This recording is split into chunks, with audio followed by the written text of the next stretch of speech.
മോദി NSSന്റെ ആസ്ഥാനത്തും തൊട്ടു മുന്നിൽ വെച്ച് അദ്ദേഹത്തിൻ്റെ റോഡ് ഷോ ആരംഭിച്ചിട്ടുണ്ട് എങ്കിൽ വളരെ കൃത്യമായ ഒരു രാഷ്ട്രീയ സന്ദേശം തന്നെയാണ് അദ്ദേഹം പകർന്നു നൽകുന്നത്. കേവലം കേരളത്തിലെ രാഷ്ട്രീയ നേതൃത്വം NSSന്റെ മുന്നിൽ മുട്ടുവിറയ്ക്കുന്നത് പോലെ മോദിക്ക് അങ്ങനെ മുട്ടുവിറയ്ക്കുവാൻ ആകില്ല. അദ്ദേഹം എന്തോ കണക്ക് കൂട്ടിയിട്ടുണ്ട്. ഇത്തരമൊരു വിഷയത്തെക്കുറിച്ച് ചിന്തിക്കുമ്പോൾ പ്രധാനമായിട്ടും ആറാം തമ്പുരാനിലെ ഒരു ഡയലോഗാണ് ഓർമ്മ വരുന്നത്.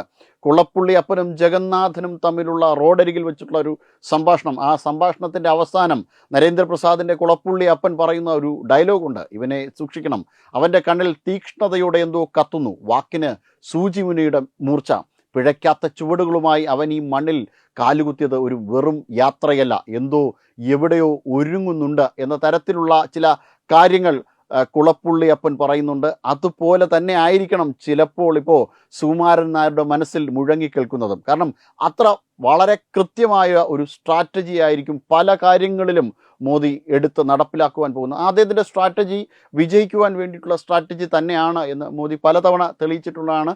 തെളിയിച്ചുകൊണ്ട് മുന്നേറിക്കൊണ്ടിരിക്കുന്ന ഒരു വ്യക്തിത്വം തന്നെയാണ് നരേന്ദ്രമോദി.